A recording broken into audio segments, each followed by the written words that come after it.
Well, hello and welcome to another Faith, Philosophy and Life with me, Mr. Shelton. I do hope that you are doing well. I'm sure that you are. We're thinking again about crime and punishment. That's what we're doing this unit. And today we're going to be looking at what a crime is and taking that thought a little bit further in terms of punishment as well and why punishment may take place. So, I want you to look at these statements, please. A woman is living by herself with 3 children. She spent all of her benefit money and will get no more money for 2 more days. She goes into a shop and steals some food for tea. Do you think that's a crime or not, and why? Here's another one. A man runs out from a pub, drunk, runs straight in front of a car, gets run over. He breaks his legs and he wants to sue the driver of the car for not being careful. Maybe send some messages to a friend at this point if you're doing this remotely because you're not in school. Have a good little debate with them. And what I need you to do is when you've done that, unpause me and have our cheesy intro sequence.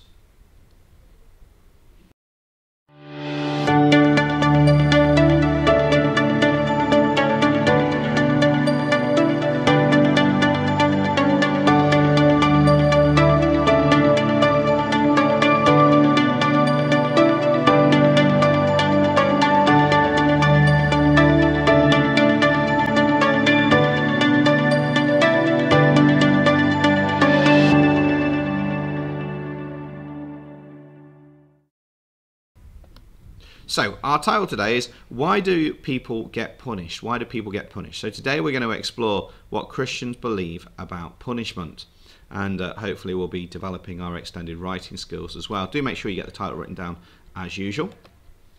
It's going to be good if you can define what punishment is and give an example. It's going to be great if you can describe the aims of punishments, giving positives and negatives for each aim, and even better if you can relate the idea of punishment to Christianity.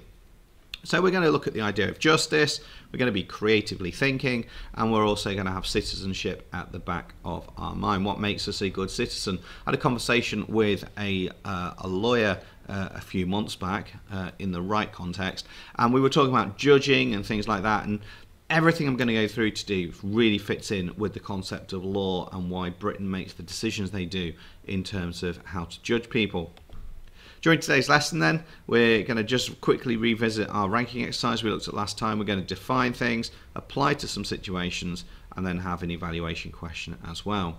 Before we do that, I do need you, this is your homework task, to look at page 362 to 366 and answer all the questions. You'll find that in the description below, so you've got that. Okay. Do you remember these from last time? These were the crimes. So, or these I think are actually slightly different crimes from what I remember.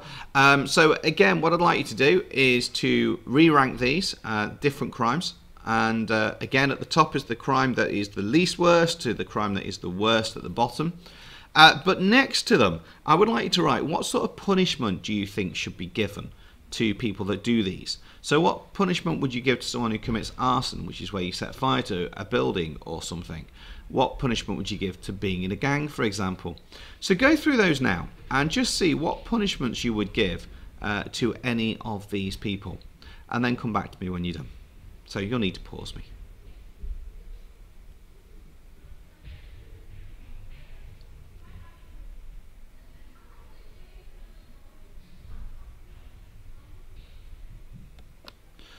Okay, so we need to look at the different reasons for punishment. Now, the way that I'd normally do this is pass this around the classroom. However, obviously, I'm unable to do that for fairly obvious reasons because you're not in a classroom. So what I'd like you to do is, again, in the description below, you'll find different reasons for punishment. And if you load that up, you can then just make a quick note about each of them. Make sure you know what they mean. We're going to be checking those understandings in a few moments. So pause me now while you do that and then come back to me.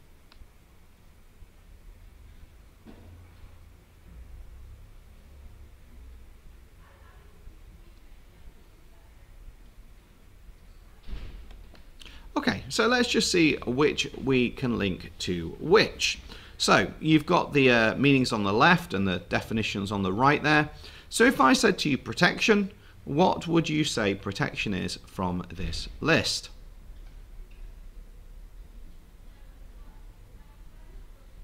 Hopefully you have gone with E. to make sure society is safe. Right, deterrence then.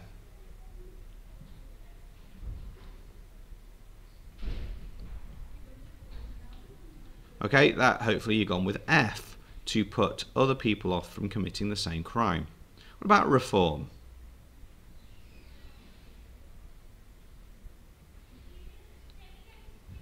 Okay, that hopefully you have gone with B, to change the criminals so they won't need to do the same thing again. What about revenge? Yep, that would be to get your own back. What about reparation?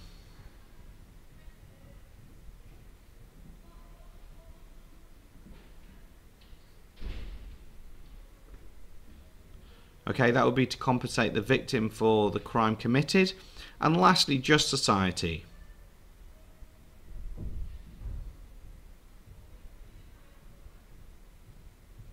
Okay, that's to make sure that everyone is treated fairly and equally. That is A.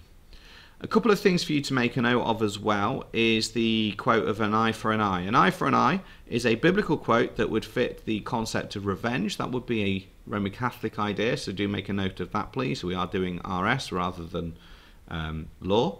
So do make a note of an eye for an eye. And then you've also got reform, which would be a Church of England perspective. Reform, which would be Church of England. And that would be, I don't know, love your neighbour, treat others who'd like to be treated. Either of those would do the job. Turn the other cheek. Any of those would work. So make sure you've got those down.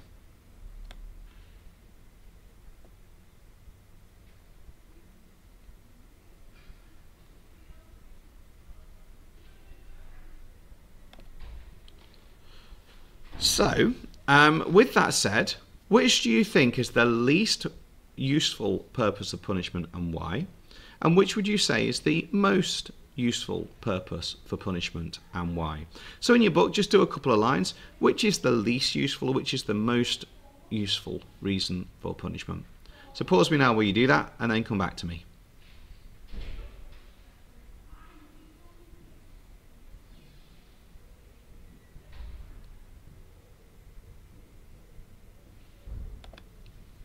Okay, so there are a number of situations on the screen behind me here. What I'd like you to do is to choose one of them. So you can choose which one, make sure you write out the one that you've chosen, and explain how you think that should be punished from a protection, a deterrent, and a reform viewpoint. So you know what those words mean. Your punishments may be very different in each situation. So have a look through those and identify which would you say should be punished for a protection, a deterrent, and reform viewpoint. So pause me while you do that and then come back to me.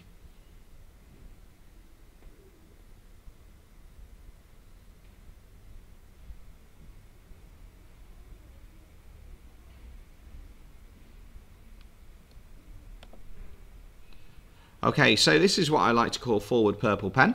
You're going to be given an exam question in a moment. I want you to think back to the work you did last time where you looked at an exam question as well. That was an evaluation one. What feedback would you give yourself? There's some ideas there for you. Just have a quick look over those. Maybe it's the use of a quote, maybe it's a use of farming, maybe it's a use of analysis, expanding your points. So this is our question. Punishment should try to change people. Punishment should try to change people. So give yourself 12 minutes. You've got a structure. I suggest you use farming as we talked about before. That's for, against, rebuttal, my opinion, if everyone.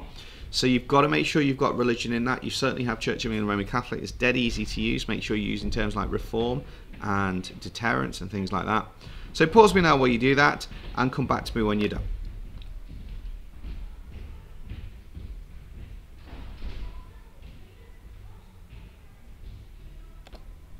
Okay, so again, this is how we mark it. You get 0 for not writing anything. You get 1 to 3 marks for one point of view that really doesn't have much information in whatsoever.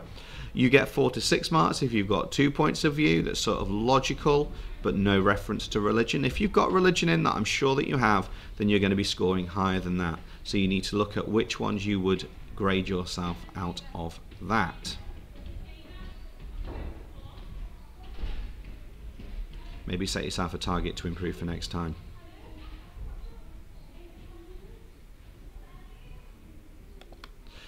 Okay, so we said it'd be good if you could define what punishment is and give examples, and hopefully you've done that combined with the homework task that I've set you as well. Great if you could describe the aims of punishment, giving positives and negatives of each, and even better if you can relate the ideas of punishment to Christianity.